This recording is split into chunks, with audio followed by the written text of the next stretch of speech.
स्वतःचे घर बांधण्यासाठी असो किंवा बांधकाम क्षेत्र असो, महत्त्वाचा घटक म्हणून ओळख असलेल्या वीटभट्टी व्यवसायाला ऐन वीट तयार होण्याच्या सुरुवातीलाच पाऊस पडल्याने वीटभट्टी व्यवसायात संकटात सापडला आहे। गेली 1-2 दिवस पेन तालुक्यात दुपारनंतर ढगाळ वातावरण तयार होऊन सायंकाळच्या दरम्यान पाऊस वादळी वाऱ्यासह सुरुवात करत आहे। अनेक ठिकाणी तुरळक तर काही ठिकाणी पावसाने जोरदार हजेरी लावल्याने अचानकपणे पडणाऱ्या पावसाने वीटभट्टी व्यावसायिकाची मोठी तारांबळ उडाली आहे। तालुक्यात ग्रामीण भागात वीटभट्टी व्यवसाय मोठ्या प्रमाणात केला जातो। अनेक ठिकाणी वीटभट्टी तयार करण्याचे काम सुरू होते, तर काही भागात भट्टी रचण्याचे काम सुरू होते। परंतु अवकाळी पावसाने अचानकपणे हजेरी लावल्याने वीटभट्टी व्यवसायाला मोठा आर्थिक फटका बसला असून लाखोचे नुकसान झाले आहे। त्यामुळे पुढील काळात वीटभट्टी व्यवसाय करणे जिकिरीचे होणार आहे। पेन तालुक्यात महत्त्वाचा असलेला वीटभट्टी व्यवसाय गेल्या 2-4 वर्षांपासून संकटात सापडला आहे। आता तर अवकाळी पडणाऱ्या पावसामुळे संकटात सापडल्याने वीटभट्टी व्यावसायिक हवालदिल झाले आहेत। देशात महागाईचा भडका उडाल्याने पेट्रोल डिझेल याच्या दरात वाढ झाल्याने अनेक वस्तूंच्या किमती वाढत आहेत।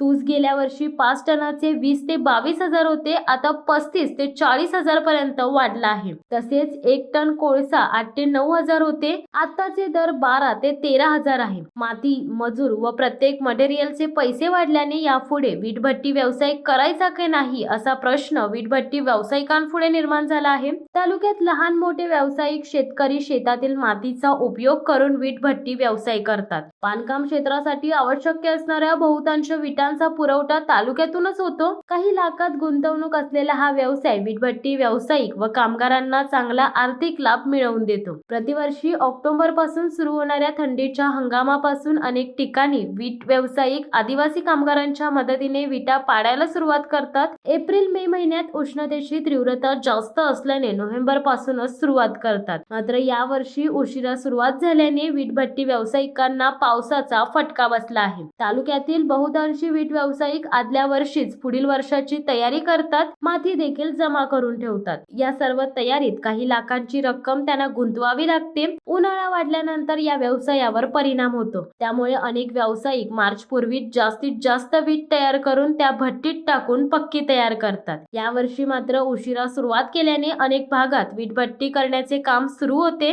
तर काही भागात कच्ची वीट तयार करून भट्टी लावून देण्याचे काम सुरू होते। परंतु सोसाट्याच्या वाऱ्यासह अवकाळी पावसाने अचानक सुरुवात केल्याने अनेक वीटभट्टी व्यावसायिक विटांवर प्लास्टिक टाकल्याचे दिसून आले। परंतु लाखोच्या संख्येने तयार झालेल्या सर्वच विटा झाकणे शक्य न झाल्याने मोठा भुर्दंड वीटभट्टी व्यावसायिकावर पडला आहे। शिवसत्ता टाइम्ससाठी देवा पेरवी, पेन। दे धडक बेधडक वृत्त देणाऱ्या आपल्या शिवसत्ता टाइम्स न्यूज चॅनलला लाल बटन दाबून सबस्क्राईब करा आणि बेल आयकॉनला क्लिक करायला विसरू नका।